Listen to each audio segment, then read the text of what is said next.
बिल्कुल सर। लेकिन सर वो वो हम आपने जावेद call साहब is बोलिए now इतनी being लेट है ना recorded. कि अब उसका कुछ हो नहीं सकता। जी सर। सर वो आपने ग्रुप में एक प्रोजेक्ट शेयर किया था सर, उसका भी बता देना थोड़ा सा। क्या बताना है उसका? तो उसकी सबमिशन कब थी? पता नहीं सर, ये भी नहीं पता।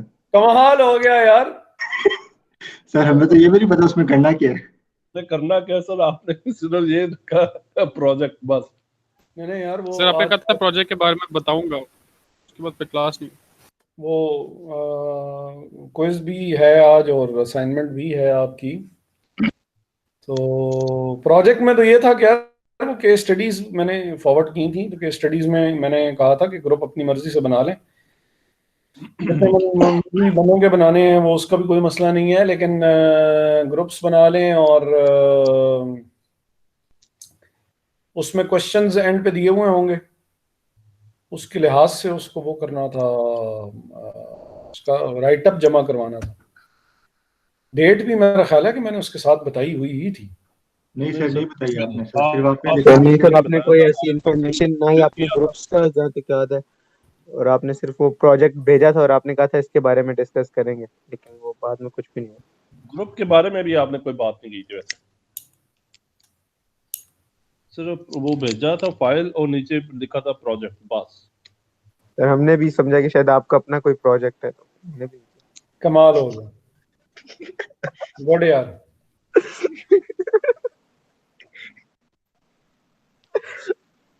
ये तो चलो नेक्स्ट लेवल समझ गया वैस। ऐसा ऐसा तो बिल्कुल नहीं था। मैं चले वो ग्रुप में मैं देखता हूँ कि जहाँ पे मैंने नहीं वो सर, ये बट शुगर लगा रहा है, ये तो चलो कंफर्म था कि हमारे लिए ही होगा, बट उसमें आपने कोई डिटेल नहीं बताई थी सर।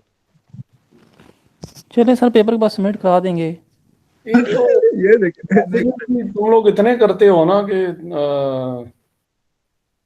सर, मुझे उस्मान का सर सबसे अच्छा वो लगा है, पेपर के बाद सबमिट करा दूंगा। अभी चैट इतनी हुई हुई है कि कुछ समझ में नहीं आ रहा क्यों मैंने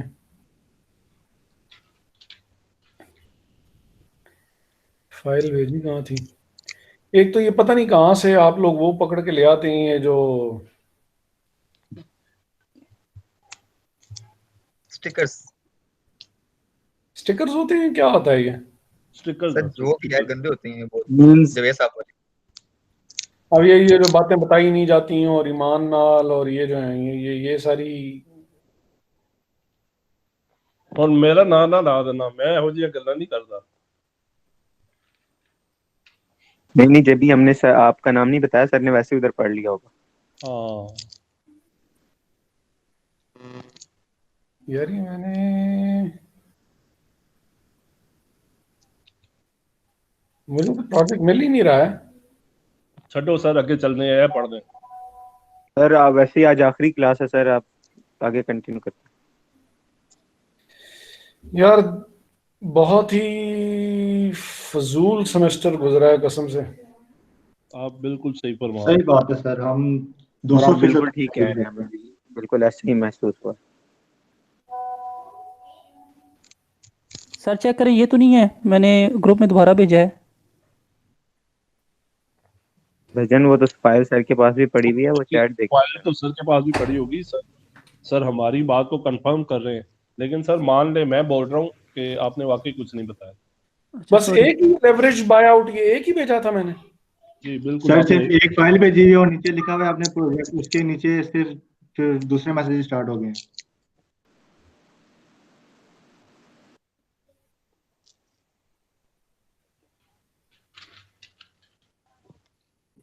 सर जी मट्टी पाओ। मट्टी पाओ आगे सर, पढ़ते हैं सर। ये अभी market liquidity and decision to डाइवर्स यूनिट, सर ये पढ़ते हैं। नहीं वो ठीक है, लेकिन एक मिनट, ये एलबीओ के नीचे इन्होंने क्वेश्चंस दिए हुए हैं कुछ।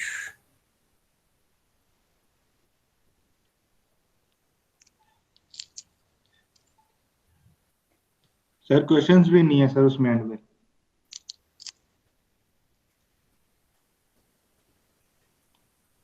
तो ठीक है ना, ये लेवरेज बाय आउट के ऊपर है जो हमने पढ़ा हुआ भी है। नहीं करना की ये तो आउट का वो था, ऑनेस्टली पढ़ा मैंने खुद भी नहीं है, लेकिन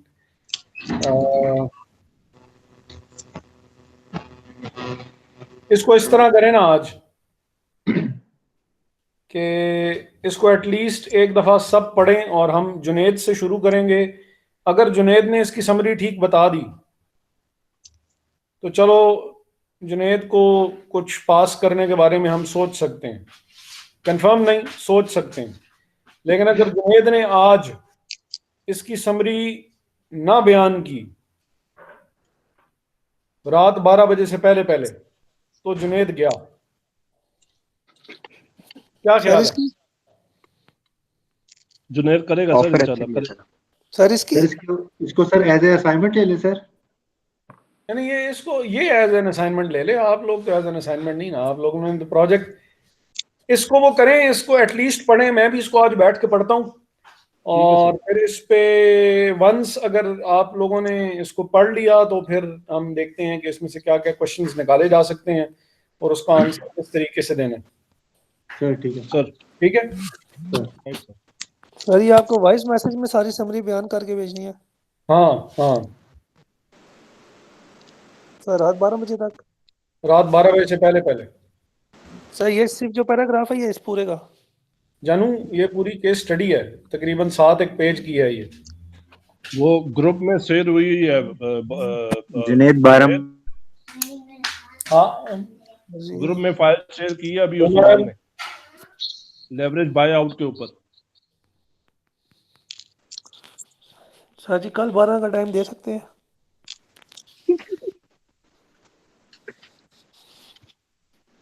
सर सर जी प्लीज क्या प्लीज? कल 12 बजे तक का टाइम दे दें। कल 12 बजे नहीं, आज रात 12 बजे तक। अगर आज रात 12 बजे तक समरी बयान आपने कर दी तो ठीक, नहीं की तो बस फिर हम समझ लेंगे कि आपकी तरफ से भी ना ही है। नहीं नहीं सर जी ऐसे ना करें प्लीज। तो आपकी तरफ से ना हुई तो हमारी तरफ से भी ना हो जाएगी। अच्छा, लास्ट टाइम हमने बात की थी कॉर्पोरेट रिस्ट्रक्चरिंग में और हमने equity carve out, spin offs, split ups पे बात की थी। और अवैस बताएंगे कि स्पिन ऑफ, स्प्लिट अप और स्प्लिट ऑफ में क्या फर्क होता है।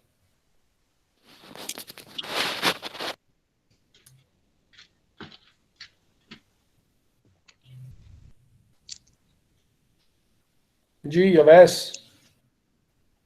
स्पिन ऑफ और किस चीज में कह रहे हैं sir? Spin off, split off और split up. Sir spin off तो ये होता है कि आप अपनी एक सब्सिडरी कंपनी जो है बना देते हैं और अपने जो शेयर होल्डर्स होते हैं आप उनको ऑफर करते हैं कि वो जो है आपकी जो सब्सिडरी कंपनी जो आपने बनाई है उसके शेयर्स हैं वो आप उनको ऑफर नहीं करते बल्कि आप उनको वो उनमें उस कंपनी में शेयर दे देते हैं। और स्प्लिट ऑफ जो होती है वो ये कंपनी होती है कि आप एक सेपरेट कंपनी बनाते हैं और अपने जो शेयर होल्डर्स होते हैं उनके पास चॉइस होती है कि वो या तो आपकी जो मेन कंपनी है उसके अंदर शेयर्स रखें या वो फिर आपकी जो है वो सब्सिडरी जो कंपनी है उसके अंदर वो शेयर ले लें। उनके पास ऑप्शन होती है शेयर होल्डर्स के पास स्प्लिट ऑफ में। स्पिन ऑफ में यह है कि आप उनको सब्सिडरी कंपनी में ही शेयर्स दे देते हैं।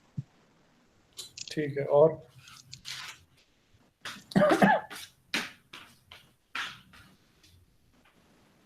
सर और क्या रह गया पीछे?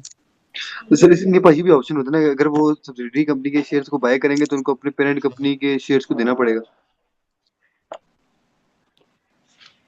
दोबारा से। सर इसमें स्पिन ऑफ तो ये है ना कि आप सब्सिडरी कंपनी बनाते हैं उसमें वो अपनी मैनेज जो शेयर्स होते हैं वो आप अपनी मैनेजमेंट को इशू करते हैं, मीन के जो अपने share holder existing share holder होते हैं उन्हीं को शेयर देते हैं। बट जो स्प्लिट ऑफ है उसमें ये होता है कि उनको ऑप्शन दे दिया जाता है कि अगर वो सब्सिडरी में शेयर देना चाह रहे हैं तो जो अपनी पेरेंट कंपनी है उसके शेयर को सरेंडर करना पड़ेगा उन्हें। ठीक है, ऑप्शन दे दी जाती है कि आप यानी एग्जिस्टिंग कंपनी में ही या पेरेंट कंपनी में ही शेयर रखना चाहते हैं या फिर आप उसको या नई कंपनी में शेयर जो है वो लेना चाहते हैं, आपके पास ऑप्शन आ जाती है। सर बट वो ये है ना कि अगर आप जो न्यू कंपनी में अगर शेयर बाय करना चाह रहे हैं तो आपको पेरेंट कंपनी जो मीन के एग्जिस्टिंग कंपनी है उसके शेयर्स को सरेंडर करना पड़ेगा। हाँ जी, हाँ जी, हाँ जी।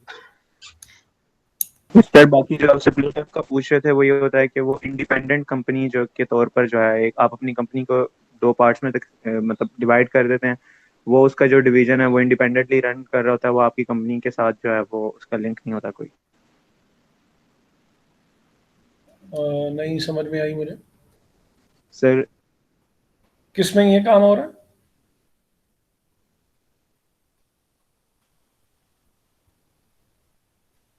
आवाज गायब हो गई है, मेरी आवाज आ रही है?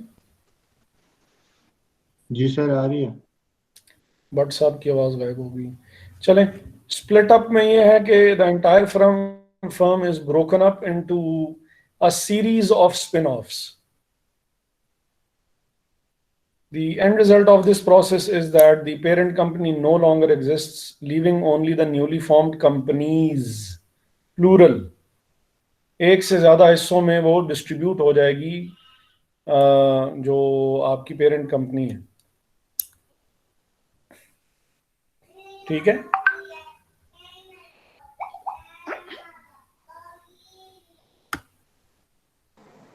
सही है सर।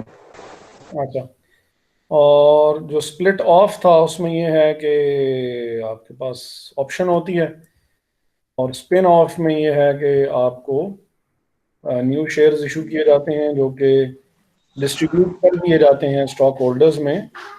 जो नई अकॉर्डिंग टू आई है उसमें आपको शेयर होल्डर बना दिया जाएगा, जबरदस्ती है, बना सर दिया। उसमें जो शेयर दिए जाते हैं वो आपके प्रीवियस जो आपका कंट्रीब्यूशन होती है उसके अगेंस्ट दिए जाते हैं ना।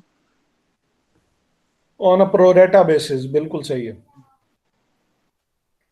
और इक्विटी कार्व आउट में ये होता है कि जो नए शेयर्स इशू किए जा रहे हैं वो एग्जिस्टिंग उसको शेयर होल्डर्स को नहीं बल्कि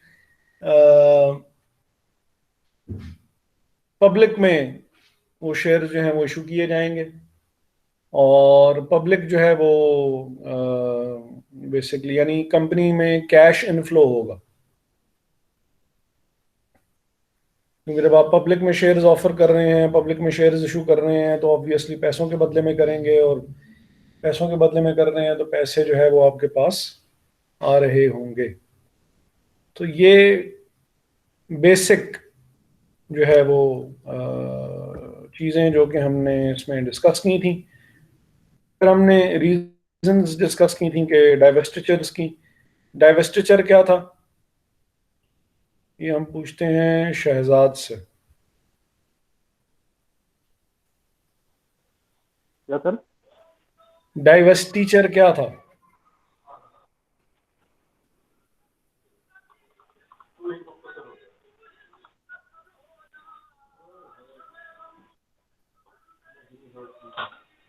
हेलो, जी जी, मैंने कहा डाइवेस्टिचर क्या था? डाइवर्सिटी हाँ,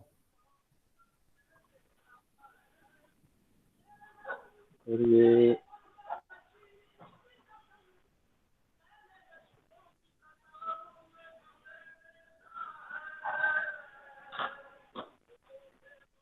मोहम्मद जैन।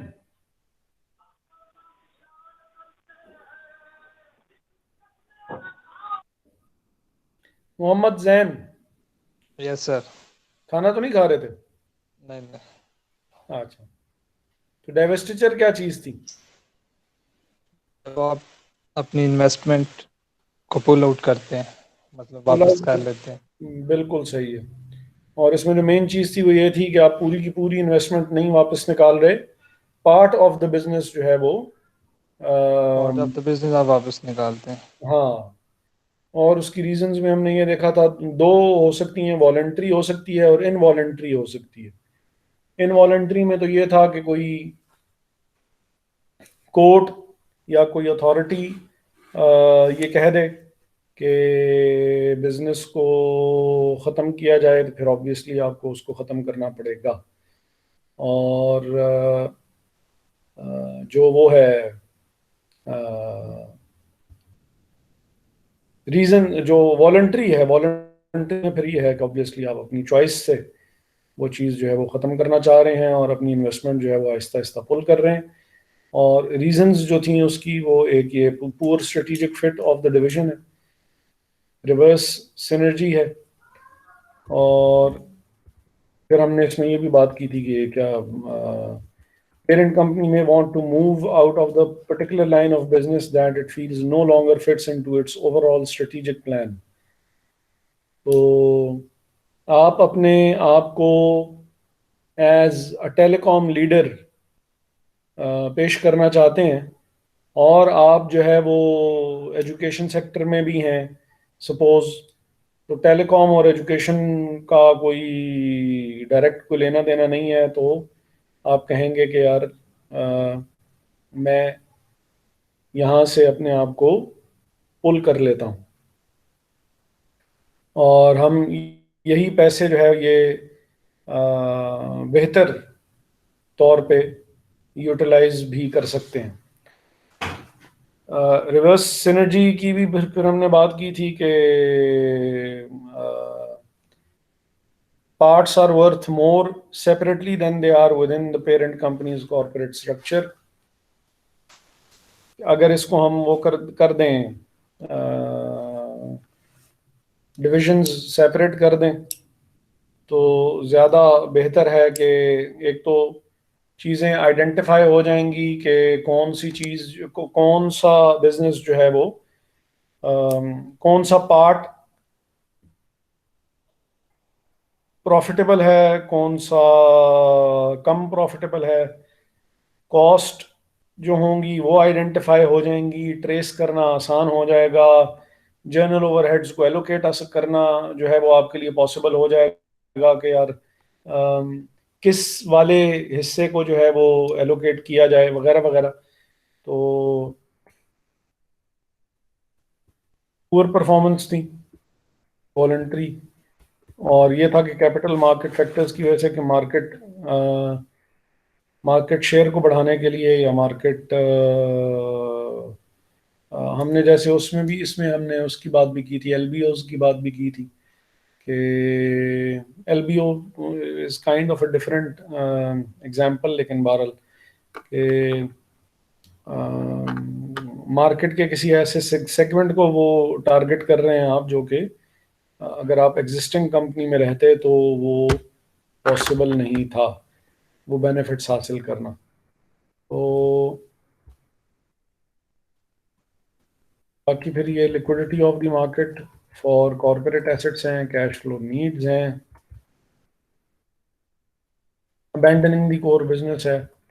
ये हमने देखा था, बात हुई थी इसके ऊपर डाइवेस्टिचर एंड स्पिन ऑफ प्रोसेस पे।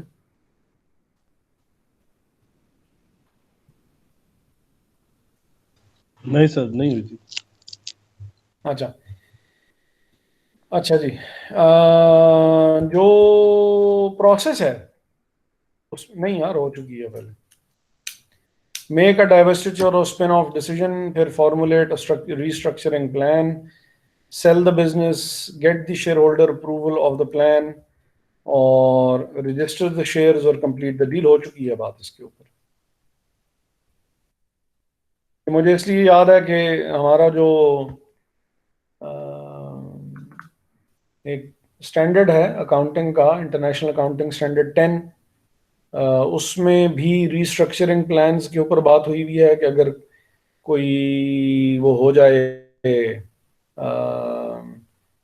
जब आप ये अनाउंस कर दें कि आप डाइवेस्टिचर की तरफ जाने लगे हैं या स्पिन ऑफ की तरफ जाने लगे हैं, या कोई भी कॉर्पोरेट रीस्ट्रक्चरिंग की कोई बात हो रही हो, तो जिस वक्त आपने अनाउंस किया है तो आपकी फाइनेंशियल स्टेटमेंट्स पे क्या फ़र्क पड़ेगा, तो मेरे बैक ऑफ द माइंड पे वो सारी चीज़ें जो है वो चल रही थी कि एक दफ़ा एक बहस हुई थी,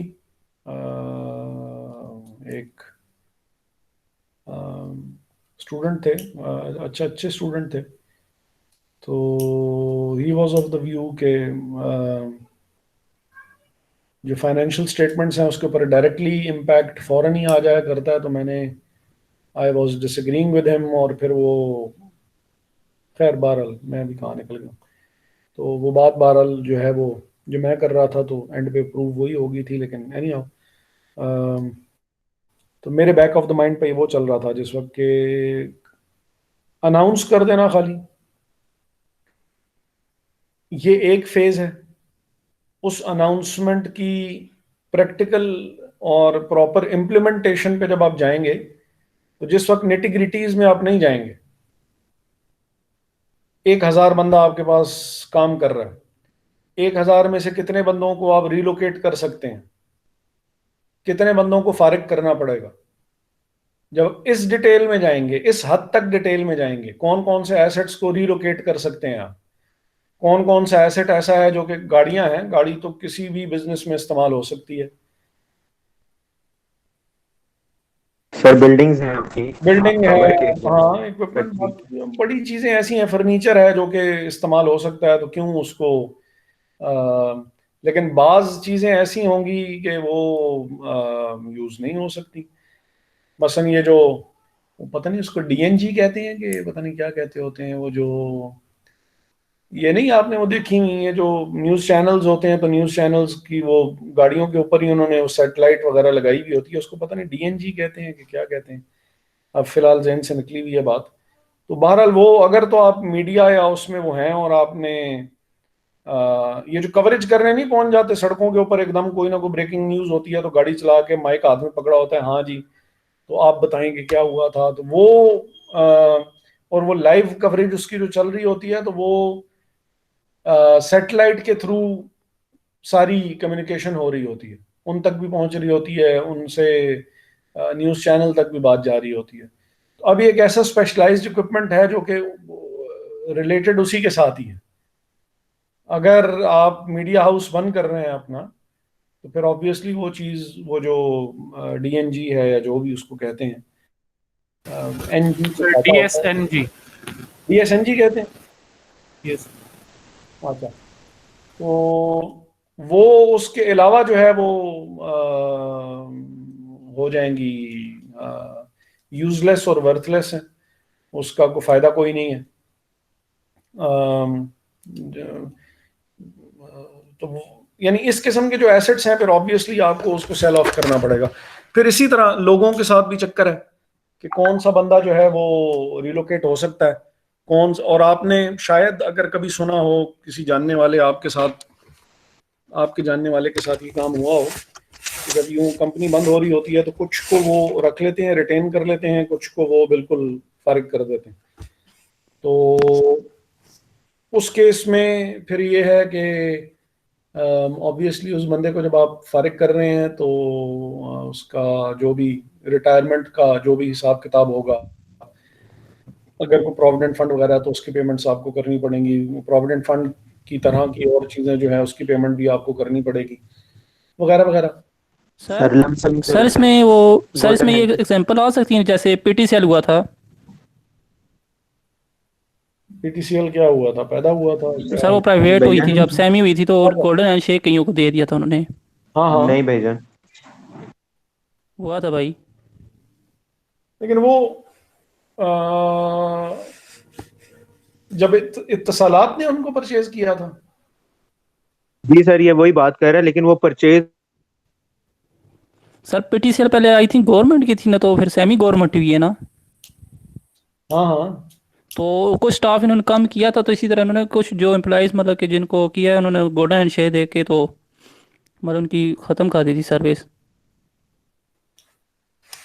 चले यानी हाँ वो भी एग्जांपल बीच में हो सकती है। तो कहने का मकसद ये है कि अभी तो आपने डिसीजन ली, फिर डिसीजन लेके आप रिस्ट्रक्चरिंग प्लान बनाएंगे, रिस्ट्रक्चरिंग प्लान बना के फिर आप बायर ढूंढेंगे, बायर ढूंढने के बाद फिर यह है कि आप बोर्ड का अप्रूवल लेंगे कि यार उसने ये बिड ऑफर हमें लगाई है और हम उसको बेचना हमें चाहिए, नहीं बेचना चाहिए, बोर्ड आपको अप्रूवल दे देता है। क्वेश्चन है सर। हाँ जी सर ये बोर्ड की अप्रूवल बाद में लेते हैं या कि ये पहले भी ली जाती है, मतलब रिस्ट्रक्चरिंग प्लान जब आपने सोच लिया कि आपने बेचनी है तो आप तो अप्रूवल पहले भी ले सकते हैं? देखें, बोर्ड मीटिंग में ही इस चीज की डिसीजन ली जाएगी, छोटी मोटी डिसीजन तो नहीं है। तो कंपनी आप खत्म कर रहे हैं तो कंपनी खत्म बगैर बोर्ड के अप्रूवल से कैसे हो सकती है? तो बोर्ड मीटिंग में ही इस चीज की वो भी होगी, अप्रूवल भी होगी और ये डिस्कशन भी होगी, अप्रूवल भी होगी। अनटिल एंड अनलेस बोर्ड ने अप्रूव कर दिया है, ये चीज जो है वो इम्प्लीमेंट हो ही नहीं सकती।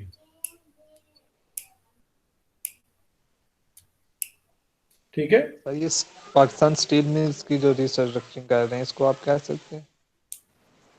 यार ऑनेस्टली बिल्कुल मेरे इस वक्त वो नज़र से वो गुजरी नहीं है, तो मैं उसके ऊपर कमेंट नहीं कर सकता कि क्या हो रहा है या क्या नहीं हो रहा।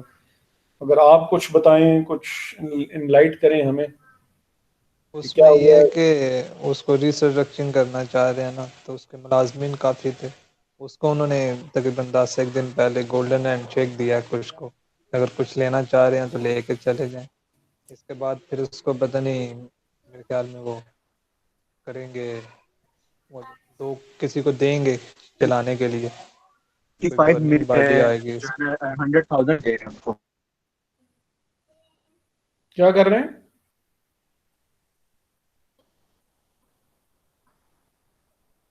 जाए बस यार, हर मुलाजिम को उधर जो उधर मुलाजिम थे। अवैस का नेट जो है ना वो कुछ आज ठीक काम नहीं कर रहा। सर वैसे मैं वो ये बता रहा था पीए कि का वो था रूजवेल्ट 25 होटल, लाख उसको रुपए ही के कह जो है रहे हैं। गोल्डन हैंडशेक दे रहे हैं हर एम्प्लॉय को अपने। पाकिस्तान स्टील मिल्स के जितने एम्प्लॉय थे उन सबको 25 लाख रुपए ईच जो है वो ऑफर कर रहे हैं गवर्नमेंट जो, अच्छा, कि आप लें और घर जाएं। और उसके बाद फिर क्या करेंगे? सर बस उसके बाद उनका खत्म सब कुछ, क्योंकि ये जहाँ लास्ट टाइम जितना मैंने सुना था तो इसको पाकिस्तान स्टील मिल्स को ही खत्म कर रहे थे, ये रीस्ट्रक्चरिंग नहीं कर रहे थे उसकी, लेकिन कोई पता नहीं है कि नहीं कोई लेटेस्ट अपडेट में रीस्ट्रक्चरिंग की नहीं बात हो रही है। नहीं, स्टील मिल्स जावेद को साहब ख़त्म की नहीं और कर रहे, उसका जो प्रोसेस जावेद है वो साहब की शायद चेंज करेंगे। जावेद साहब की और सिकंदर की गवर्नमेंट है, इनसे पूछते हैं कि क्या हो रहा है और क्या नहीं हो रहा, क्योंकि सर जैसे जैन बात कर रहे हैं सर, इस तरह से एक एग्जांपल पीटीवी की भी है अभी। उन्होंने रिसेंटली जो है वो कुछ थे बंदे जो कि 15-15 लाख तनख्वाह ले रहे थे, तो उनको उनको निकाला गया है। और अकॉर्डिंग टू देम 70 जो है वो 70 लाख जो है सर वो बचा है एक महीने का। और पीआईए के ने भी कुछ बंदे अपने ऐसे निकाले हैं रिसेंटली। ये तो डाउन साइजिंग हो गई ना, ये रिस्ट्रक्चरिंग तो ना होगी। डाउन साइजिंग कह लें, राइट साइजिंग कह लें, जो भी आप इसको टर्म देना चाहें, तो सर ये तो इसके कुछ बाद दिन जब उन्होंने वो जो स्टील मिल्स का, उसके बाद वो उसका कोई नया बोर्ड उसका बनाएंगे, उसके बाद कोई किसी मेरे ख्याल कंपनी के साथ जॉइंट वेंचर करेंगे या सर फिर किस उसको तरह ना करेंगे, तो प्राइवेटाइज उसके कर देंगे बाद फिर जहाँ तक फर्दर सर मेरा स्टाफ ख्याल है प्रोसेस ना। होगा। सर हाँ जहाँ तक ये मेरा ख्याल है वो पाकिस्तान स्टील मिल्स को प्राइवेटाइज कर देंगे। ये अब कॉर्पोरेट रिस्ट्रक्चरिंग के उसमें आ सकता है, ये आ सकती है एग्जांपल। वो जो पीटीवी वाली है या वो जो दूसरी कौन सी थी पीआईए वाली जो है, तो वो तो डाउन साइजिंग के उसमें आएगी, वो रिस्ट्रक्चरिंग में नहीं आ रही है। बंदे कुछ निकाल देना जिनकी जरूरत आपको नहीं है, तो ये रिस्ट्रक्चरिंग नहीं है, ये डाउन साइजिंग है।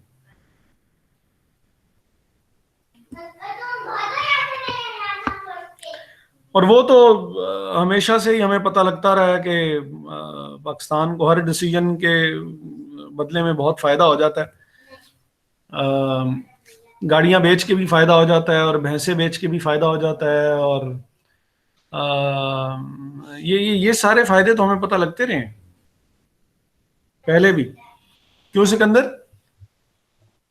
सर सर अभी दोबारा वो तो नवाज रिपीट शरीफ का सर जो वो नेट खराब हो तोशा गया सर, खाना आवाज नहीं रेफरेंस आ रही। केस था ना सर, तोशा खाना वाला जो केस था नवाज शरीफ का, सर उसके हाँ, अंदर भी उसके ना ऑफिस की सारी चीजें बेच रहे हैं, घड़ियां बेच रहे हैं, उसके ऑफिस में पड़ी हुई थी, कुछ पेन थे पड़े हुए वो बेच रहे हैं। सर 25-25 लाख रुपए का तो पेन पड़ा हुआ था सर। मतलब भैंसे जैसे भी जब इन्होंने बेची थी तो पता लगा था कि पता नहीं 29 लाख की बिकी थी और 33 लाख रुपए उसकी अरेंजमेंट पे लग गए थे शायद, या कुछ इस तरह का कुछ चक्कर था कि कुछ और 9 और कुछ इसी तरह की कोई फिगर थी माशाल्लाह, कि वो बेची उन्होंने इतने की 1929 या 9 की को फिगर थी, और बीच में 9 आता है बहरहाल। और उससे कुछ 4-1 मिलियन ज्यादा इन्होंने, 4 लाख ज्यादा इन्होंने उसकी एडवर्टाइजमेंट और वो बोली अरेंज करने पे लगा दिए थे इन्होंने। तो वो तो हमें हमेशा से पता लगता रहा है कि ये बहुत हम लेजेंड लोग हैं। सर वही हाँ, तो डैम के साथ भी हुआ था। जी जी, नहीं Yes, sir, नहीं नहीं डैम सर, डैम वाले डैम बात। देखें देखें, डैम की तरफ ना जाएं, डैम के साथ ऐसा कुछ भी नहीं हुआ। और वो जो हमने भैंसें और गाड़ियां बेची थी उस पर भी हमें बहुत प्रॉफिट हुआ। और वज़ीर आज़म हाउस में यूनिवर्सिटी भी खुल चुकी है। तब वो जो आपने भैंसों से याद आया, वो बस शहबाज सर हम शरीफ नमल के को बाद अब मैं उधर ही जाएंगे हम सारे। सर हाँ, पीएचडी वहीं से कर आजम को टाइम नहीं मिल रहा, वरना इनॉग्रेशन हो जानी थी यूनिवर्सिटी की। आपकी सर मैंने वो PhD वज़ीर आज़म साहब कह रहे हैं कि फौज को पता है कि मैं संडे वाले दिन भी काम कर रहा हूँ।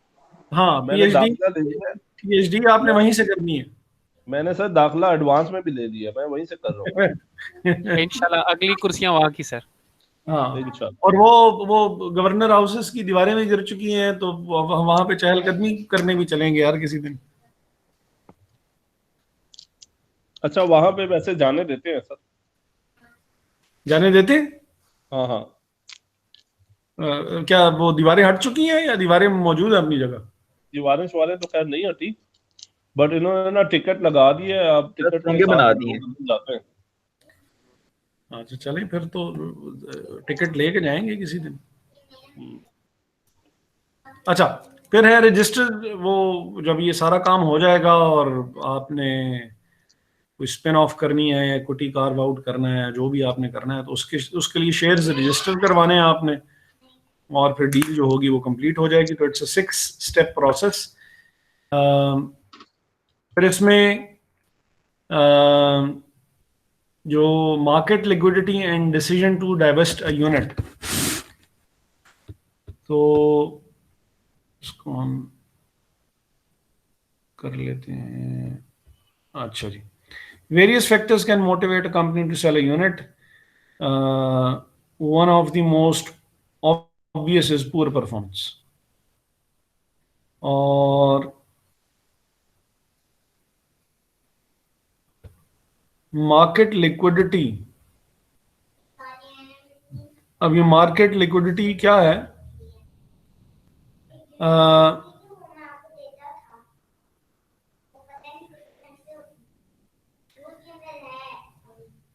In a liquid market, the sellers will have a better opportunity to receive the full value, if not an even higher value for their assets in the market that are less liquid. यानी वो आसान अल्फाज में कि cash flow generation के लिए, बेशक वो शेयर्स के थ्रू हो या वो एसेट्स के थ्रू हो, लिक्विडिटी जनरेट की जा रही है, और ये प्राइम फैक्टर है जिसकी वजह से कंपनीज अपने बिजनेस को डाइवेस्ट करना चाहेगा कि कैश फ्लोज सिचुएशन जो है वो बेहतर की जा बेहतर। सके। हाँ सर ये मार्केट लिक्विडिटी तो यही है ना कि आप जिस मार्केट में आपके जो एसेट है, आप जो भी चीज सेल करना चाहते हैं वो जल्दी सेल हो जाए। हाँ जी, हाँ जी।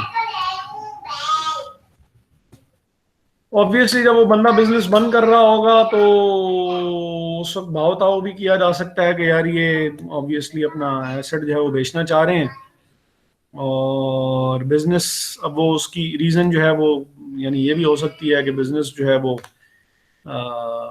अपने कोर कॉम्पिटेंस वाले एरिया की तरफ जाना चाह रहा है या जो भी, और आप कह रहे हैं कि यार ठीक है इसको बेच दिया जाए, कि हम अपने कोर एरिया में इन्वेस्टमेंट जो है वो प्रॉपरली करके और बात आगे चला सकें।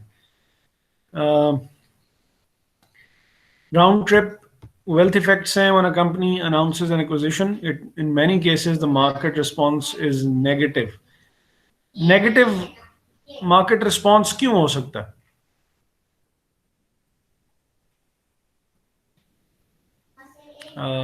अवैस, जी सर।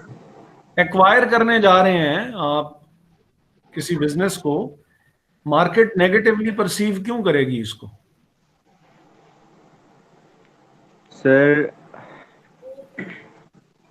आप एक बिजनेस को एक्वायर करने जा रहे हैं और मार्केट आपको ये सोच रही है कि ये आपको नेगेटिव उस पर कर रहे हैं।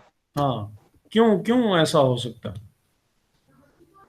ये तो पॉजिटिव बात नहीं है कि यार कंपनी एक दूसरी कंपनी को एक्वायर करने जा रही है। हर बंदा तो ये काम नहीं कर सकता। इसका मतलब है कैश फ्लोज उनकी काफी तगड़ी थी तो उन्होंने ये हरकत की है ना। तो मार्केट सर नेगेटिवली लेकिन परसीव क्यों कर रही है इसको? सर लेकिन अगर इसको दूसरे सेंस में देखा जाए तो आप मतलब डेट लेकर भी तो उसको एक्वायर कर सकते हैं ना। और हो सकता है कि आप इसलिए एक्वायर करना चाह रहे हो कि आपकी अपनी जो कैश फ्लोज हैं वो इतनी स्ट्रांग नहीं है, जो आप देख रहे हैं कि अगर दूसरी कंपनी की कंबाइन करके हम जो सिनर्जी है वो ज्यादा हमारी अच्छी हो जाएगी, बेहतर हो जाएगी। सर जैन है इसकी एक वजह सर ये भी हो सकती है ना कि आप उसको अक्वायर करके, वो आपका कंपेटिटर है और आपने अपने कंपेटिटर को खत्म करना है, आप उसको अक्वायर करके बस उसको फारिग कर दें तो और ये अपनी जो पॉजिटिव प्रोडक्ट बात ना हो गई। सर इसका ये भी प्रोस्पेक्टिव हो सकता है ना कि इन्वेस्टर तो ये चाहता है कि सर उसके फिर प्रॉफिट हो। मोनोपोली हो जाएगी ना सर, जब मोनोपोली हो जाएगी तो फिर पॉजिटिविटी तो नहीं होगी। हाँ, अगर आप अपने सर कंपटीटर को जो है वो एलिमिनेट कर रहे हैं और आप तो खुद ये उसकी इसी जगह नेगेटिव, पर आ रहे हैं, तो सिचुएशन भी इसका है ना मतलब कि आप मार्केट में मोनोपोली की सिचुएशन क्रिएट कर रहे हैं। तो ये तो पॉजिटिव बात हो गई उसकी में सर। जो इसमें ये भी हो सकता है ना कि सर ये उस को कंपनी की नजर से सर पॉजिटिव है ना, लेकिन जो जनरल पब्लिक है उसके लिए तो ये मोनोपोलिस्टिक मतलब मोनोपोली आ जाएगी मार्केट के अंदर। जनरल पब्लिक को क्या गर्ज है कि वो लैंडलाइन पीटीसीएल की इस्तेमाल करें या नयाटेल की? उन्हें लैंडलाइन चाहिए। पहले जब वो नयाटेल नहीं भी था, अब बड़े इलाकों में नयाटेल अभी भी नहीं है, तो वो फिर भी पीटीसीएल ही यूज करते हैं। कभी क्वालिटी की वजह इस से। वजह से कभी किसी ने पीटीसीएल यूज करना छोड़ा था कि यार ये मोनोपोली है इसकी, इसके अलावा और कोई है ही कोई नहीं। जी बाबर। लोगों की मजबूरी ही होती है। सर मैं ये कह रहा था कि लेट्स सपोज जब एक होगा ना कंपनी सर। किसी दूसरी कंपनी को एक्वायर करने जा रही है तो इन्वेस्टर के पॉइंट ऑफ व्यू से इन्वेस्टर को तो अल्टीमेट प्रॉफिट चाहिए ना। जब एक कंपनी अपनी मीन के लेट्स सपोज अपनी वो इक्विटी से या कि अपनी रिटेन अर्निंग से इन्वेस्टमेंट करेगी तो जाहिर बात है कस्टमर को तो ये परसीव करेंगे कि यार कि नेक्स्ट कुछ टाइम के लिए आगे उनको कुछ भी नहीं मिलने वाला जब तक कि वो कंपनी उस कंपनी या लेट्स सपोज दूसरी कंपनी से प्रॉफिट नहीं कमाएगी। तब तक इन्वेस्टर को तो अल्टीमेट प्रॉफिट से गर्ज होता है ना। उसको तो ये नहीं कि कंपनी की दूसरी कंपनी को एक्वायर करके हमें बाद में बेनिफिट हो या नहीं, क्योंकि वो तभी गेन का चाहेगा कि मुझे भी प्रॉफिट मिले इसकी। खूबसूरत बात हो गई। अ, एक तो रीजन जो बाबर ने कि ऑब्वियसली जब आप एक्सपैंड कर रहे हैं तो अच्छा खासा एक्सपेंडिचर आपका कंपनी खरीदने के ऊपर जो हो रहा है, जो कि जिसकी रिकवरी पता नहीं हो, जिसकी रिकवरी पता नहीं ना हो, तो यानी सॉरी ये बात यानी एक्सपेंडिचर आपका अच्छा खासा हो रहा है, कैश फ्लोज आपकी मुतासिर होंगी, डिविडेंड की पेमेंट में जो शेयर होल्डर है उसको रिटर्न मिलने में डिले हो सकती है, जिसकी वजह से इन्वेस्टर इस चीज को पसंद नहीं करेगा। नंबर 1। नंबर 2, पास्ट हिस्ट्री में बहुत से इवेंट्स ऐसे हैं जिसमें कंपनीज ने बाकायदा तौर पे स्ट्रेटेजिकली इस किस्म की हरकतें 2 नंबरी की वजह से की। क्यों? कि उन्होंने बिजनेस परचेज किया। जब बिजनेस परचेज करते हैं तो ऑब्वियसली उसके इंटेंजिबल्स की वैल्यू भी आपको पे करनी पड़ेगी, और इंटेंजिबल्स की वैल्यू एक ऐसी चीज है जो कि आर्बिट्ररी है, उसकी कोई बहुत ही हार्ड। जमीन की कीमत तो आप बहुत इजीली लगा सकते हैं, मशीनरी की वैल्यू लगा सकते हो, गुडविल की वैल्यू लगाना जरा थोड़ा सा एक ऐसी चीज है जिसमें आपकी डिसीजन इन्वॉल्व है। मेथड्स हैं उसको भी कैलकुलेट करने के, लेकिन वैल्यू किसी की रेपुटेशन की क्या लगाई जाए ये जरा थोड़ा सा एक सब्जेक्टिव एरिया है। एक्वायरर्स जानबूझ के इंटेंजिबल्स की वैल्यू ज्यादा इन्फ्लेट करके पे करेंगे या इन्फ्लेटेड वैल्यू पे उठाएंगे कि कल जब इसने इस इफेक्ट ने रिवर्स होना है और रोल बैक होना है, तो अमॉर्टाइजेशन के चार्जेस जो कि डिप्रिसिएशन ही है वो ज्यादा आएंगे, जिसकी वजह से प्रॉफिट कम हो जाएगा। और प्रॉफिट कम होगा तो ऑब्वियसली डिविडेंड की पेमेंट्स की तरफ बात जो है वो जरा थोड़ी सी रिस्ट्रिक्टेड जाएगी, जो कि बाबर भी बात जो है वो कर रहा है। ये उसकी एक अलहदा एक साइड है।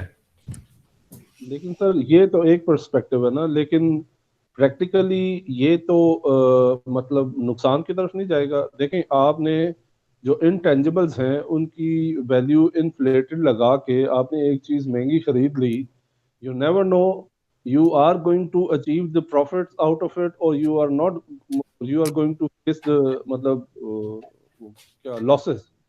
But if you are going to face the losses, so losses are going to be manifold, as you have already bought the something which is not of the same value which it should have been. मेरा ख्याल है मैं कुछ बोल सकता हूँ, मैं कहना चाह रहा हूँ। एक मिनट, क्या हुआ है? अच्छा सर, असल में ये जो बात अभी मैंने की है ना, ये इसका एम्पिरिकल एविडेंस है। मसलन एक कंपनी थी एनरॉन, उसका नाम था सर, नाम तो सुना हुआ ही है ना, वो कॉर्पोरेट गवर्नेंस पढ़ी है ना? सर सुना हुआ कॉर्पोरेट गवर्नेंस पढ़ी है ना सर? पढ़ी है और नाम सुना हुआ है। अच्छा, हमने नहीं पढ़ी सर। बहरहाल चलें, एनरॉन कंपनी थी, बेसिकली पावर सेक्टर की कंपनी थी, एनर्जी प्रोड्यूसिंग कंपनी थी। If I am not wrong and my memory serves me right, तो दुनिया की 7th लार्जेस्ट पावर सेक्टर की कंपनी थी और अमेरिका की शायद 3rd नंबर की थी, कोई इस तरह का कुछ हिसाब किताब था, या एनीहाउ नंबर्स जो भी हैं, बहुत बड़ी कंपनी थी। उस कंपनी में जो उसका COO था, चीफ ऑपरेटिंग ऑफिसर, और फिर बाद में CEO और CFO, CEO, COO, chief operating officer, chief executive officer, chief financial officer, तीनों जो है ये मिलके घपले शपले खेल रहे थे। अब वो करते क्या थे कि वो इन्वेस्टमेंट्स करते थे कंपनीज में, कंपनीज कुछ परचेज भी की हुई, लेकिन ज्यादातर जो उन्होंने काम किया हुआ था वो ये किया हुआ था कि उन्होंने तकरीबन 3000 के करीब छोटी छोटी कंपनी यानी छोटी छोटी इन्वेस्टमेंट्स की हुई थी। इन्वेस्टमेंट्स को वो मार्क टू मार्केट रूल के तहत कि भाई उसकी वैल्यू रेगुलरली अपडेट होती रहेगी, तो वो उसके ऊपर गेन रिकॉर्ड करते रहते थे और गेन उनको हुआ नहीं होता था। अब आप सर काइंडली जरा दोबारा से बताएं कि शेयर हुआ आपने क्या है। लिया, शेयर आपने लिया 10 रुपए का, आज सही है उसकी सर, मार्केट बात समझ नहीं आई। शेयर आपने कल परचेज किया था 10 रुपए का, आज शेयर की वैल्यू 12 रुपए हो चुकी है। आपने शेयर अभी बेचा नहीं है, लेकिन आपने गेन रिकॉर्ड लेकिन कर आप, हाँ, लेकिन आपने 2 रुपए का गेन रिकॉर्ड कर लिया कि भाई वो शेयर जो कि मैंने 10 का लिया था, अब उसकी वैल्यू 12 हो चुकी है। मजेदार बात यह है कि मैंने बेचा नहीं है अभी तक, किन बेसिस लेकिन पे? मैंने उसका गेन रिकॉर्ड कर लिया। बेसिस पे? इसको मार्क्ड टू मार्केट रूल जो है वो उसके तहत आप उसको कंटिन्यूअसली अपडेट करना। बेटा खैर है, कोई बात यार, एक बहुत बड़ा मसला हो गया। मैं जरा ये मसला हल करूं, 1 मिनट कोई के बात लिए। सर वो हसन साहब को आप वो ज्वाइन करवा दें सर, वो वेट कर रहे हैं। हाँ जी, वो करवा दिए।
अच्छा जी,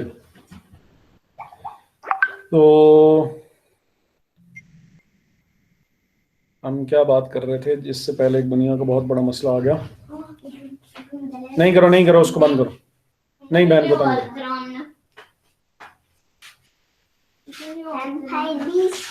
फिर वही काम कर रहे हैं। नहीं, इसको रखो यहाँ पे। चलो, अच्छा मैं क्लास ले रहा हूँ, मुझे डिस्टर्ब नहीं करना। अच्छा चले जाते हैं ना, बस अभी ठहर जाओ, मैं जरा क्लास ले रहा हूँ, डिस्टर्ब नहीं करना मुझे, ठीक है। अच्छा जी, तो सॉरी, क्या बात हो रही थी? और जुनैद ने क्लास लीव कर दी है। सर बस आप पता तो है हमारा लेजेंड भाई, सर वो समरी की प्रिपरेशन इसको के लिए। मैसेज करो, तो सर कह रहे हैं कि क्लास दोबारा ज्वाइन ना की तो फिर भी तो फेल है। आ गया सर, आ गया, आ बस गया, फिर ये अभी उल्टे पाँव आएगा सर। आ गया सर, आ गया, वापस आ गया, आ गया, फिर चला गया सर, आके फिर चला गया। चले वो इसका आके मतलब है कि वो कोई सिग्नल का इशू है, वरना कनेक्टिविटी का यानी issue वैसे होगा। नहीं। अच्छा, सर हम मार्क टू sorry, मार्क उसकी बात कर रहे थे, कॉन्सेप्ट की, हाँ जिसमें आप हाँ, gain sorry, mark to market की वजह से गेन रिकॉर्ड किया, प्रॉफिट इन्फ्लेट हो गया, तो उन्होंने कहा कि यार हमने बड़ी खूबसूरत कारकर्दगी दिखाई है और हमने देखे आपको कितना प्रॉफिट कमा के दिया है, तो हमें बोनसेस और वो पे करें। फिर एक वो थी वर्ल्ड कॉम में तो बाकायदा तौर पे ये काम हुए कि एक्विजिशंस वगैरह हुई। एनरॉन में भी ये काम था कि बहुत एग्रेसिव किस्म की उन्होंने एक्विजिशंस की, और एक्विजिशंस में ऑब्वियसली एक्विजिशन में होता यूं है कि आपको फिजिकल एसेट्स के साथ साथ इंटेंजिबल्स की वैल्यू भी पे करनी पड़ेगी, और वो इंटेंजिबल्स की वैल्यू जो है वो ऑब्वियसली जब वो रोल बैक इफेक्ट आएगा कि तो उसमें डेप्रिसिएशन और इस अमोर्टाइजेशन की वजह से अगले कुछ सालों तक आपको प्रॉफिट आपका कम आएगा। अगले कुछ सालों तक प्रॉफिट कम आएगा तो ऑब्वियसली टैक्स भी आपको कम पे करना पड़ेगा, लेकिन प्रॉफिट कम होने की वजह से जो डिविडेंड रिटर्न है, डिविडेंड का रिटर्न भी डेफिनेटली इफेक्ट होगा, जिसकी वजह से शेयर होल्डर इस बात को पसंद नहीं करते हैं, इन्वेस्टर इस बात को पसंद नहीं करेगा, शेयर होल्डर तो नहीं, इन्वेस्टर इस बात को पसंद नहीं करेगा कि मुझे मेरी इन्वेस्टमेंट के ऊपर रिटर्न अगले 2-3 साल ज्यादा बेहतर वापस नहीं आने लगा है। हाँ, इसको इस लिहाज से भी देखा जा सकता है कि आप एक्सपैंड कर रहे हैं और फ्यूचर में प्रॉफिट्स ग्रो भी कर सकते हैं, और करेंगे अगर ये चीज जो है ये प्रॉपरली जो आपने मटीरियलाइज करने के लिए जो आपने इन्वेस्टमेंट की है उसका फायदा भी हो सकता है। लेकिन फॉर द टाइम बीइंग, क्योंकि आपकी रिटर्न्स आपके मुतासिर हो सकते हैं, इसलिए इन्वेस्टर इस चीज को पसंद नहीं करेगा for the time being. Short term की हम बात कर रहे हैं, और आपकी शेयर प्राइस इफेक्ट होगी जिसका जिक्र इसने यहां पे किया है। ठीक है, कि मार्केट रिस्पांस नेगेटिव होगा, शॉर्ट टर्म में नेगेटिव ही होगा। लॉन्ग टर्म में अगर बात जरा बेहतर बैठ जाती है, सिनर्जी उनकी प्रॉपरली बैठ जाती है, तो फिर तो ठीक है कि उसका पॉजिटिव इम्पैक्ट भी होगा, और आ सकता है पॉजिटिव इम्पैक्ट भी। लेकिन for the time being market उसको पॉजिटिवली नहीं देखेगी, क्योंकि उनके रिटर्न्स ऑब्वियसली मुतासिर होंगे उससे। इतना ज्यादा आपने आउटफ्लो किया है बिजनेस की परचेज के ऊपर तो फिर आप outflow both in terms of cash and in terms of shares.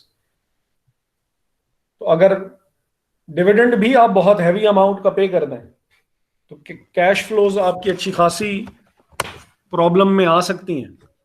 अगर आप डिविडेंड कैश की फॉर्म में आप कहते हैं कि ठीक है कंपनी कैश की फॉर्म में डिविडेंड नहीं पे करेगी, स्टॉक डिविडेंड की सूरत में इन्वेस्टर को सेटिस्फाई किया जा सकता है, तो पूरी की पूरी कंपनी भी तो आपने कैश पे नहीं उठाई होगी, उसके लिए भी आपने शेयर्स इशू किए होंगे। तो मजीद शेयर डिविडेंड के तौर पे कर देना जरा फॉर द टाइम बीइंग शायद इतना एक वाइजर ऑप्शन शायद ना हो, जिसकी वजह से इन्वेस्टर कहेगा कि यार इस कंपनी में से भाई निकल, क्योंकि इन्वेस्टर को दो ही तरीकों से उसकी प्राइस वापस मिल सकती है जो कि उसने इन्वेस्ट की हुई है। एक शेयर प्राइस एप्रिसिएशन है और एक जो है वो डिविडेंड्स हैं जिसके थ्रू उसको इन्वेस्टेड अमाउंट वापस मिल सकती है। फिलहाल रिटर्न्स कम हुए हैं या कम होने के चांसेस हैं, तो इन्वेस्टर हाथ वापस खींचेगा तो प्राइस नीचे आ सकती है।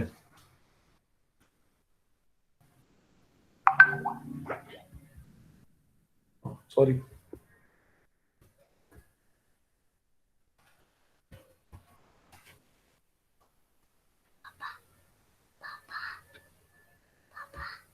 जी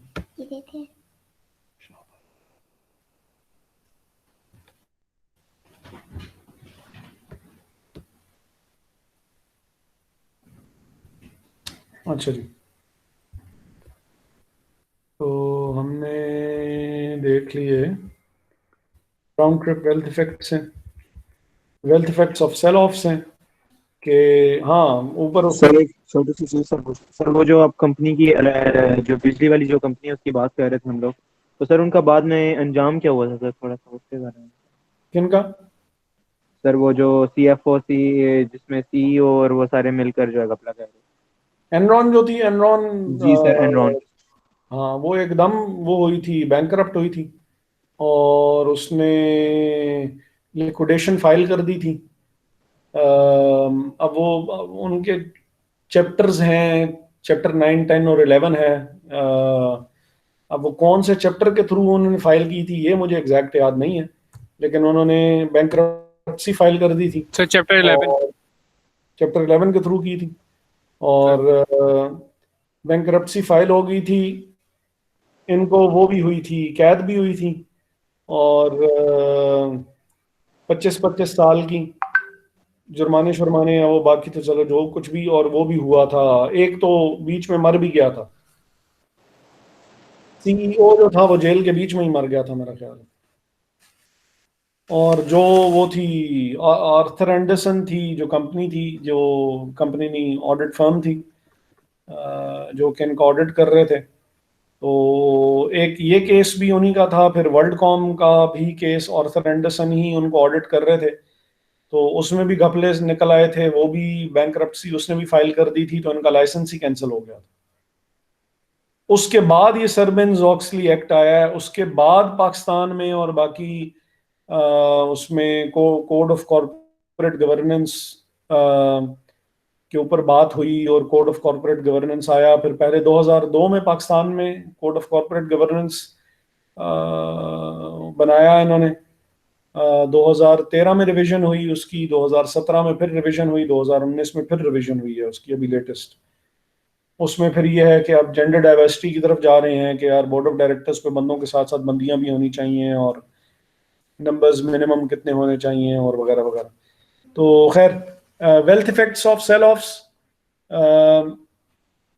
a major motivating factor for divestitures and spin-offs is the belief that reverse synergy may exist। और reverse synergy के ऊपर जो है वो हमने पीछे बात जो है वो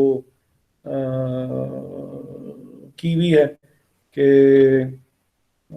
reverse synergy क्या है। Divestitures, spin-offs and equity carve-outs are basically a downsizing of the parent firm।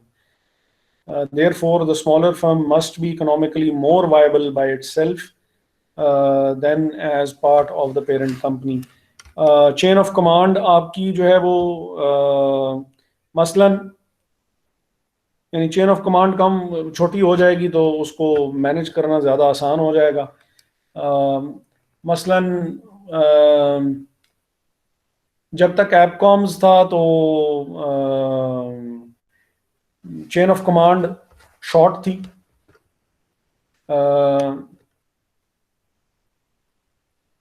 Problems कोई अगर आ रही हैं तो उनको मैनेज करना was way too much faster. अब लेट सपोज ये एलएमएस का इशू आ जाता है तो मैं पहले बताता हूँ जो हमारे मेन कोऑर्डिनेटर हैं यासिर साहब भेजते हैं मेल। नमल में एक डॉक्टर हैं, वो डॉक्टर आगे डायरेक्टर आईटी को भेजते हैं, डायरेक्टर आईटी फिर वो और फिर यानी कुछ 4-5 चैनल्स के बाद होने के बाद बात जब उन 4-5 चैनल से वापस आती है तो उसका इफेक्ट ये होता है कि अब मसलन अब ये ऑफ द रिकॉर्ड कह रहा हूँ लेकिन अब खैर ये चीज़ रिकॉर्ड भी हो रही है कि कुछ स्टूडेंट्स हैं जो कि जिनकी रजिस्ट्रेशन का इशू था, अब 2 या 3 महीने हो गए हैं और उनकी रजिस्ट्रेशन का प्रोसेस अभी तक कंप्लीट नहीं हो सका, पेपर सर पे आ गए। सर हम बैठे हुए हैं इधर सर हमें तो नहीं आप लोग ये बीबीए वाले थे, ये वो 4-5 लोग थे वही थे ना सर? नहीं बीबीए वाले नहीं है,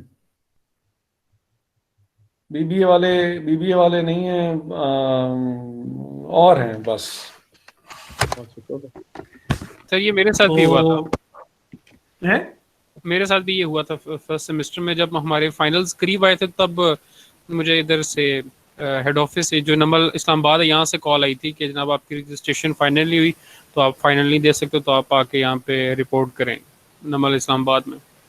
फिर मैं वहाँ गया था तो उन्होंने कहा कि आपका जो एक्सपीरियंस लेटर है तो वो उसका कोई इशू बना हुआ है जहाँ पे आप जॉब करते हैं तो आप काइंडली उसको सॉल्व करें, नहीं तो आप एग्ज़ाम्स नहीं दे सकते।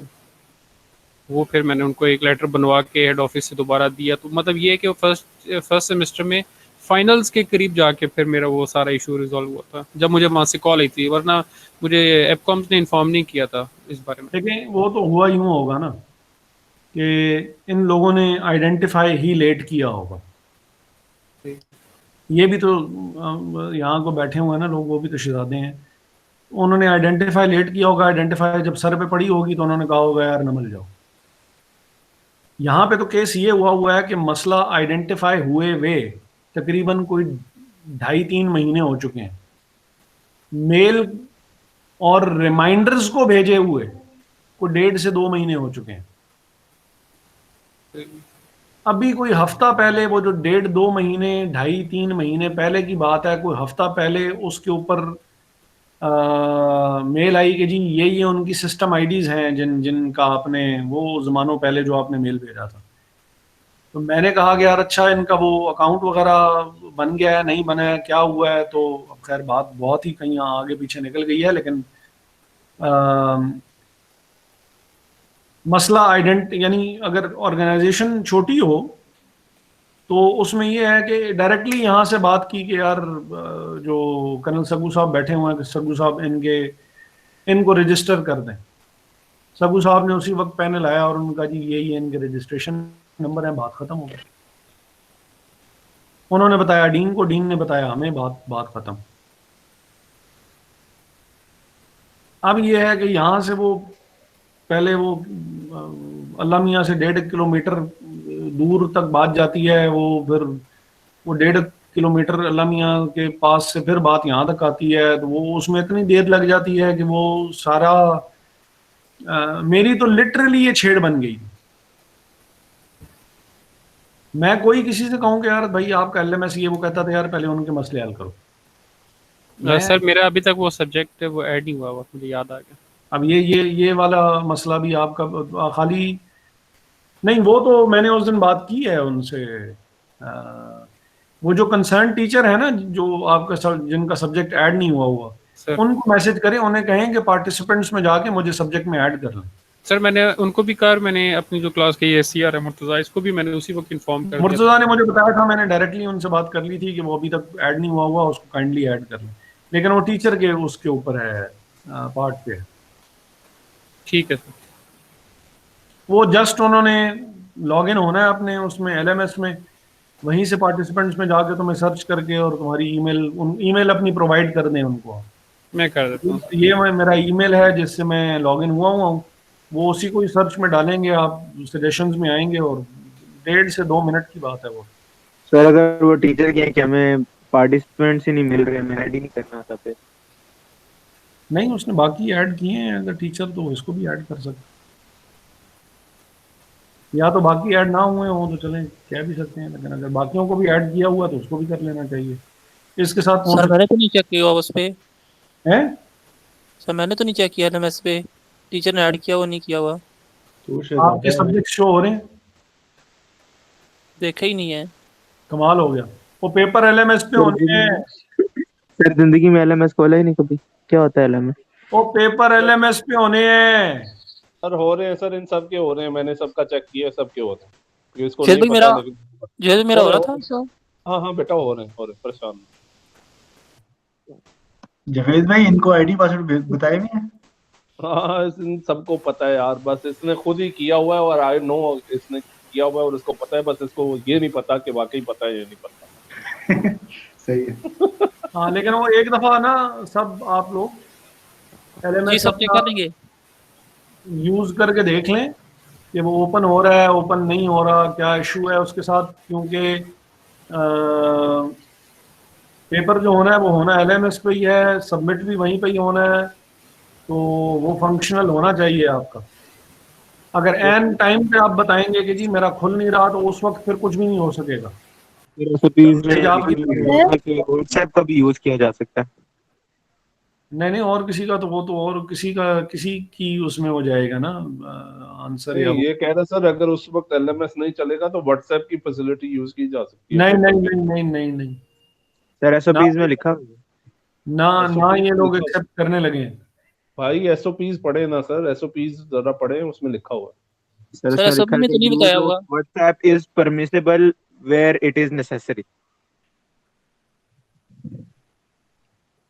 यार और मैं सर मुझे पता नहीं क्यों ऐसा यकीन है कि LMS के ऊपर जब 15 से 20 हजार बच्चा आएगा ना, इनका सिस्टम बैठ जाएगा। वो लास्ट टाइम ये हो चुका है कि सिस्टम बैठ चुका है इनका। तो वो बैठेगा क्योंकि मुझे ये जो मिड्स में है सर उसमें नहीं, लास्ट टाइम फाइनल्स में, हमारे तो फाइनल्स में आपको पता ही है, हमने तो असाइनमेंट दी थी ना सर। वैसे वो असाइनमेंट वाला ठीक था सर। इन्होंने बाकायदा तौर पे पेपर कंडक्ट कराया था, सिस्टम बैठ गया था इनका सर। तो फिर क्या उसका इन्होंने किया था सर? कुछ भी नहीं, क्या करना है। जब ऊपर से बॉस पूछे कि ये काम हो सकता है, तो आपने हमेशा कहना होता है यस सर।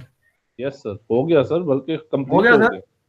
15 छोड़े सर, 27-28 हजार हो सकते हैं सर, 15,000 क्या लोग हैं वो। जब 15-17 हजार आएंगे तो फिर पता लगेगा। खैर, अच्छा, price effects of voluntary sell offs हैं।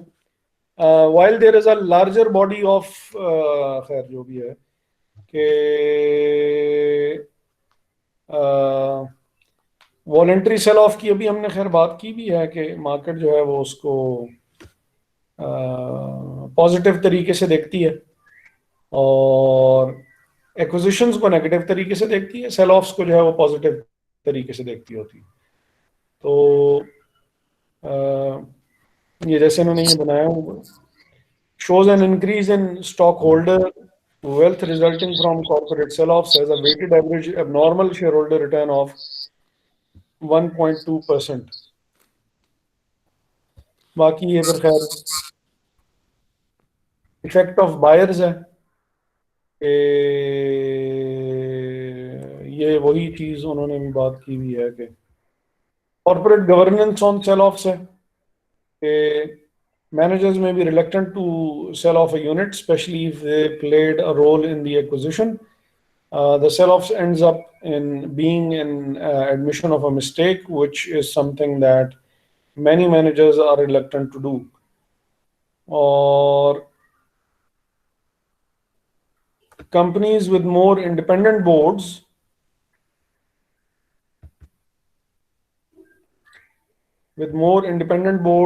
and large block holders had greater positive shareholder wealth effects. ये उन्होंने फाइंड किया था.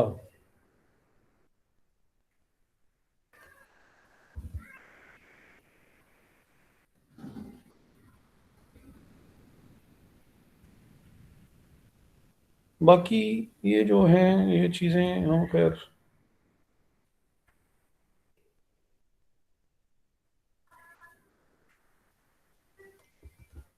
ये बातें हम पहले भी,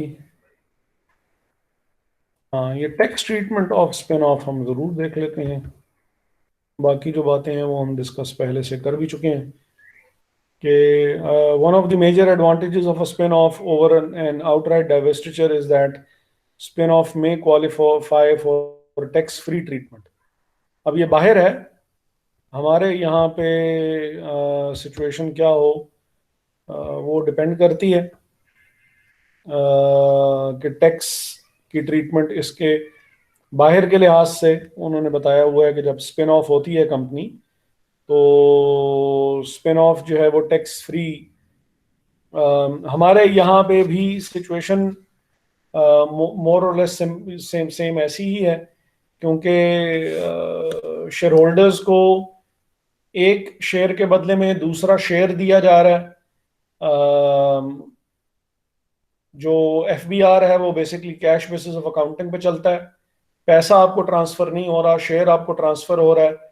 तो इफेक्ट इसका यही होगा कि कुछ भी नहीं होगा. नई कंपनी जो बनेगी या नए शेयर्स जो आपको दिए जा रहे हैं उसके ऊपर टैक्स नहीं लगाया जाएगा, क्योंकि पैसा आपको ट्रांसफर नहीं हुआ, कायदे आज़म नहीं मिला, आपको शेयर मिला.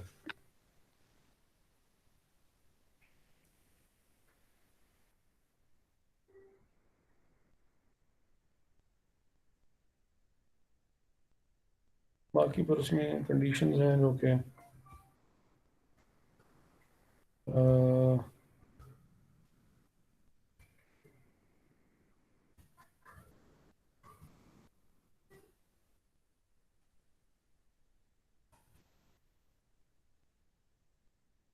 अच्छा, यहाँ पे हम रुक के, यार मैंने वो कुछ भी लेना था, शुक्र है मुझे याद आ गया.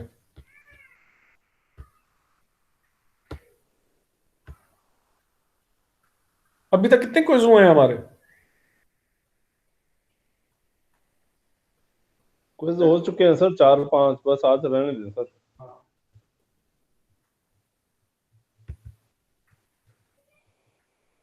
सर वो यूनिवर्सिटी सरकारी है तो वो फाइलों का ना पेट भरना होता है, आप तो समझते ही हैं. बस सर तो कुछ कर लें अच्छा सा.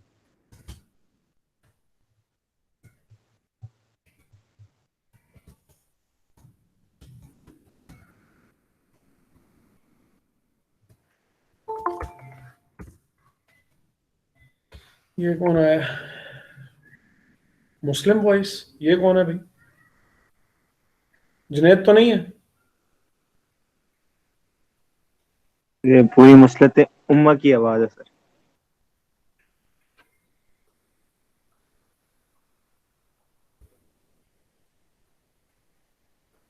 सर पता नहीं कौन है, हम में से तो कोई भी नहीं है, आप चेक कर ले. हाँ भाई जुनैद. जी सर जी.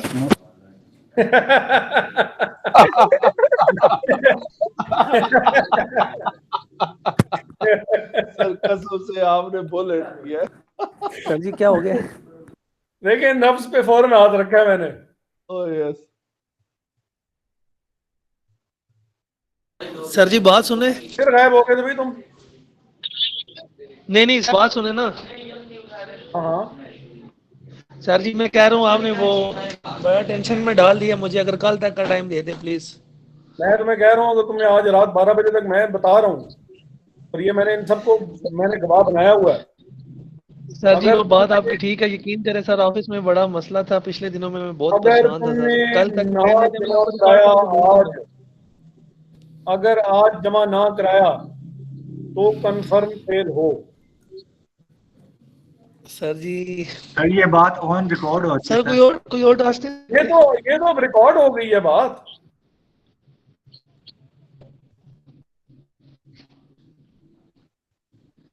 सर जी कुछ सर रिकॉर्डिंग दोबारा से कर देते हैं। हाँ हाँ, तुम्हारे लिए हम रिकॉर्डिंग दोबारा से करते हैं।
ये लें जी क्विज। ये वर्ड की स्क्रीन शो हो रही है।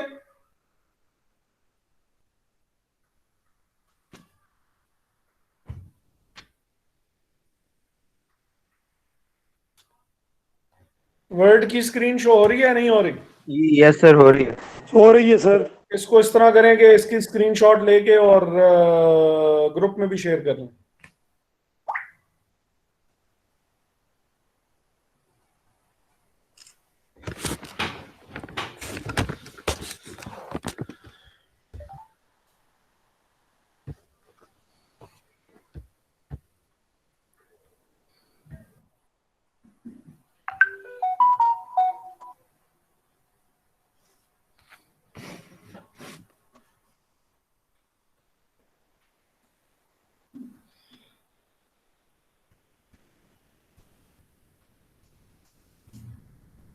सर ये कब तक सबमिट करना है?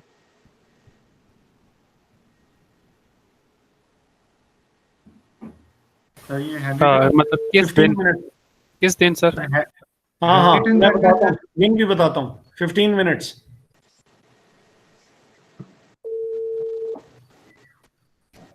सर काइंडली ये बता दें, हैंड राइटिंग या वो वर्ड की फाइल पे कर दें?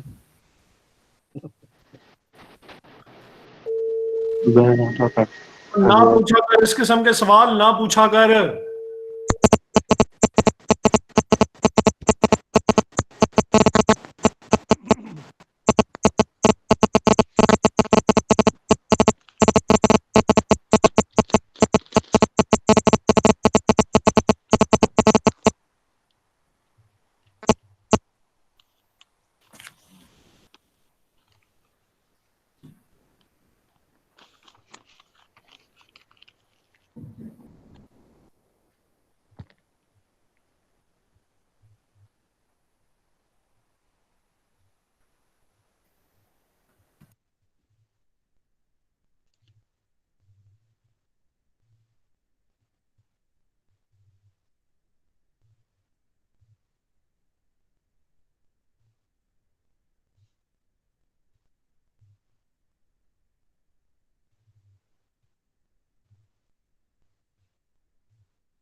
हाँ जी, हो गया। और मुझे ईमेल करनी है नमल वाले उस पे, suleiman.khan@namal.edu.pk। सर ग्रुप में अगर आप ईमेल एड्रेस भेज दें आप। सर ग्रुप में भेज दें काइंडली।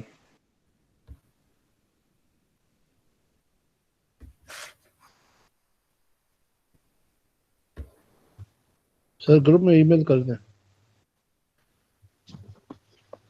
ये देखिए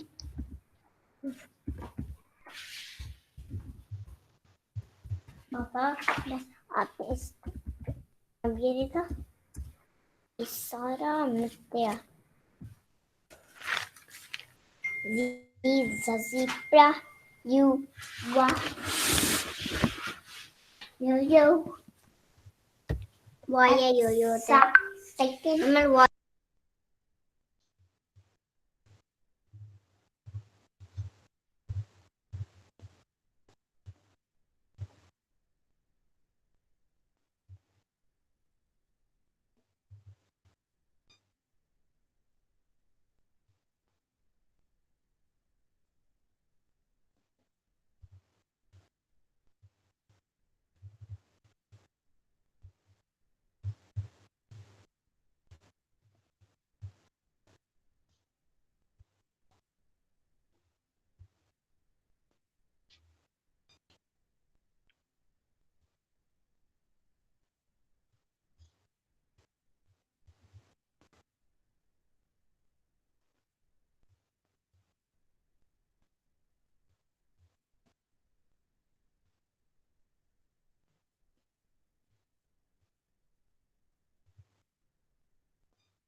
हाँ जी, भेज दी।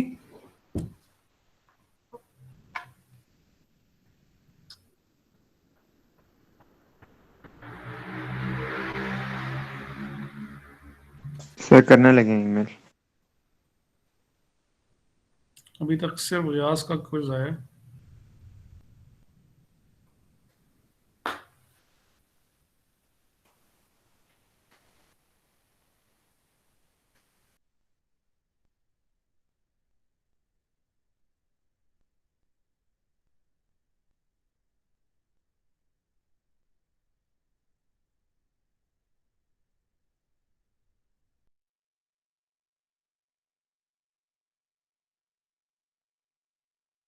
पे ईमेल करनी है, सिंपल।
हाँ जी, करें स्टार्ट।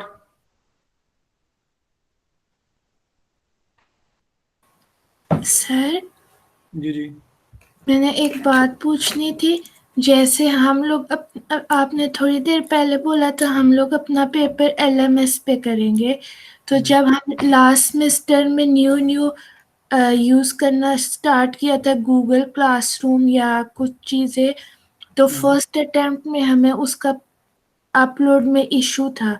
तो हमें पहले एक कोई अटेम्प्ट एलएमएस पे करनी चाहिए, क्योंकि उस टाइम अगर हम 15 मिनट्स के अंदर ना कर सके तो मैं भी एक्सेप्ट ना करें बाद में। अच्छा आइडिया है और जहन में है भी कि एक आध कोई हम मॉक टेस्ट वहाँ पे हम रख लें, ताकि पेपर से पहले पहले आपको ये पता लग जाए कि जो सर यही क्विज अपलोड कर देते हैं सर वहाँ पे। यार वो क्विज क्रिएट करना पड़ेगा ना वहाँ पे, अपलोड करने का मसला नहीं है, क्विज क्रिएट करके सर फिर कभी टेस्ट कर लेंगे सर, अब तो सर मेल कर दिया आपको। सर जो असाइनमेंट दी है वो वहाँ अपलोड कर सकते हैं, मतलब जो हमने करना है हो। नहीं, उसके अपलोड करने में इशू नहीं है कि अगर आप क्विज अपलोड करना चाहते हैं या असाइनमेंट अपलोड करना चाहते हैं, उसका इशू नहीं है। इशू ये है कि वो जो न्यूज़ एग्जाम कैसे क्रिएट करते करना हैं? है ना, वो पहले क्रिएट हुआ हुआ हो वहां पे, और उसके जवाब में आप वहां पे सबमिट करवाएं विद इन टाइम लिमिट, तो फिर कोई फायदा है उसका। वो कुछ इस तरह कर लेंगे, आप लोगों के लिए भी, बाकी लोगों के लिए भी अच्छा हो जाएगा कि अगर हम एक क्विज क्रिएट करके और उस क्विज को वहां पे अपलोड करें तो जरा बेहतर हो इसके जाएगा। अलावा भी एक क्विज सर जी, रखा जा सकता है, सर जी, हमारी तैयारी में हेल्प हो जाएगी पेपर हाँ के। जी, हाँ जी, सर जी, जी जी। सर जी, वो मेरा क्विज मैं फरहान की आईडी से मेल कर दूं आपको, मेरे इधर सेंड नहीं हो रहा। तेरी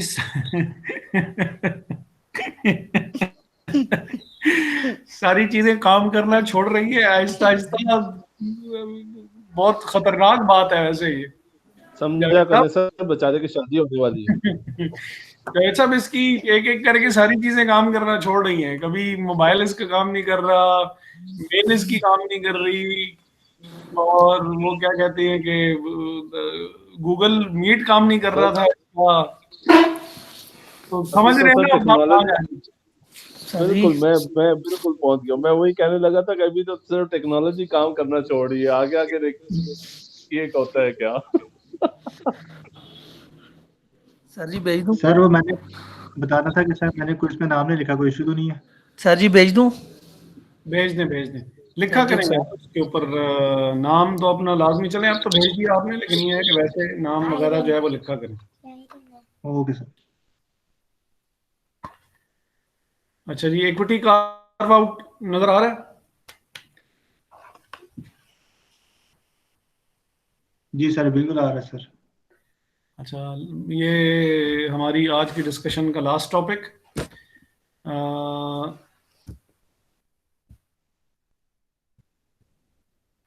An equity carve out is a public offering of a partial interest in wholly owned subsidiary.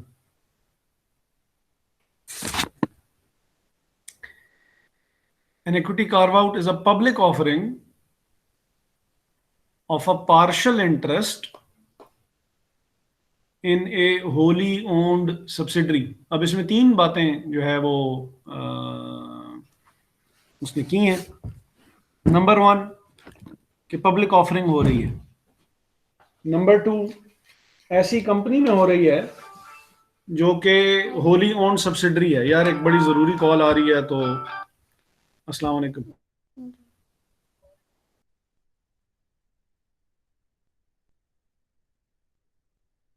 बहनोई को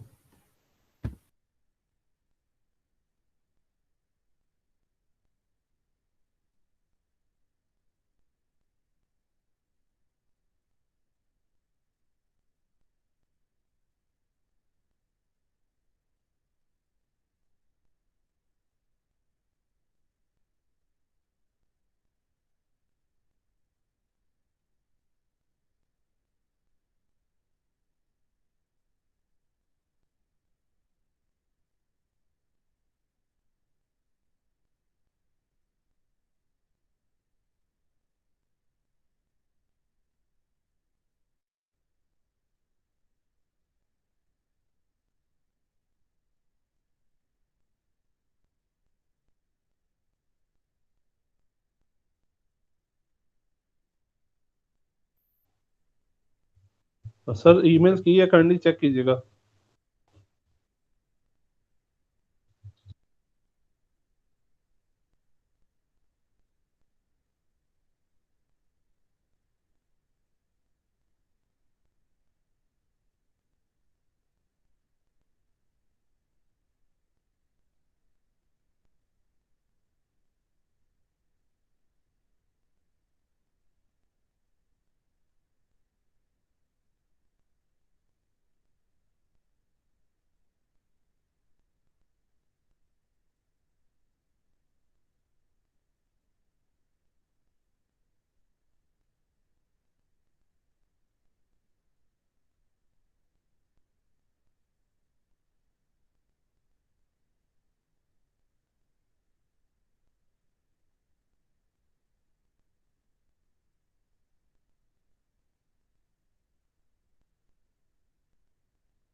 अच्छा जी, तो हाँ, एक तो होली ओन्ड सब्सिडरी है। होली ओन्ड सब्सिडरी वो होती है जिसमें 100% जिसके जो इक्विटी होती है वो आपके कंट्रोल में होती है, और उसमें पार्शल इंटरेस्ट जो है वो उसमें ऑफर किया जा रहा है होली ओन्ड सब्सिडरी में, और उसकी भी पब्लिक ऑफरिंग हो रही है। ठीक है, तो although the seller could theoretically sell as much as the entire 100% in the offering, कर वो सारे का सारा सकता है, लेकिन फिलहाल पार्शल इंटरेस्ट जो है वो ऑफर किया जा रहा है। सारे का सारा जो है वो कंप्लीट 100% शेयर्स जो है वो पब्लिक को ऑफर नहीं कर रहा है।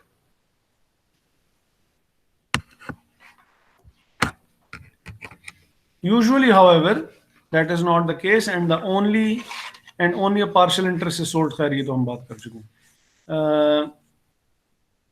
Most of the time, the seller retains control of the unit, although the carve out may be first step in selling of the entire business.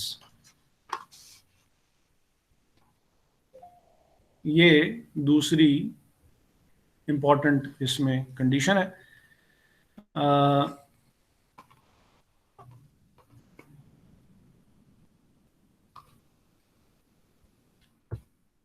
बाकी इसमें equity carve outs are often linked. अगर example जी sir, अगर ये example दूं, मतलब मैं अगर सपोज जूते का बिजनेस स्टार्ट करता हूं तो, और मेरे पास मतलब एक्सपेंशन के लिए या ज़्यादा इन्वेस्टमेंट के लिए पैसे नहीं है, तो मैं डिफरेंट इन्वेस्टर्स या कैपिटल वेंचर्स के पास जाता हूं, वेंचर कैपिटलिस्ट के पास जाता हूं और उनको अपनी इक्विटी ऑफर करता हूं। मतलब वो मेरे बिजनेस में इतने पार्ट इक्विटी में होल्ड कर लें, तो ये इक्विटी कार्व आउट नहीं होगा। इक्विटी कार्व आउट में एक एग्जिस्टिंग काम का बंटवारा हो रहा है, डिस्ट्रीब्यूशन हो रही है एग्जिस्टिंग काम का। आप तो नया काम करना शुरू करना चाह रहे हैं ना, ठीक है। एक एग्जिस्टिंग फर्म है जिसकी भी आगे वो उसने सब्सिडरी क्रिएट की है, तो आपका तो अभी बिजनेस शुरू ही नहीं हुआ, तो आप वेंचर कैपिटलिस्ट के पास जा सकते हैं। ये एक शुरू हुए बिजनेस, एस्टेब्लिश्ड बिजनेस की आगे डिस्ट्रीब्यूशन का हिसाब किताब है। सही सही सर। अच्छा,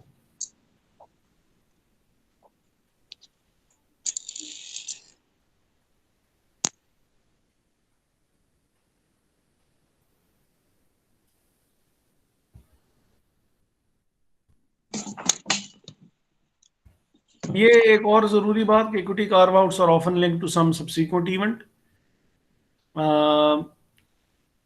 For example, a parent company may first do an equity carve out where it sells some of the shares it owns in the subsidiary, but may follow that translation by a spin-off of the remaining shares to its own shareholders. अब इस तरीके से वो अपना control company पे कायम रखेंगे। Cash inflow भी हो गई और उन्होंने कंट्रोल भी अपने पास रख लिया स्पिन ऑफ के थ्रू।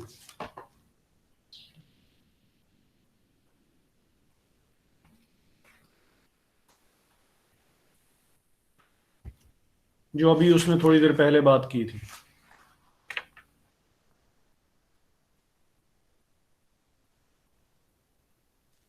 और बाकी फिर वो जो उसके पास पैसे आए होंगे वो उस पैसों से वो कर लेगा मजीद आगे, वो जो बिजनेस को उसने टोटल सेपरेट करके और जो चलाना है वो उसके लिए उसको इस्तेमाल कर लेगा।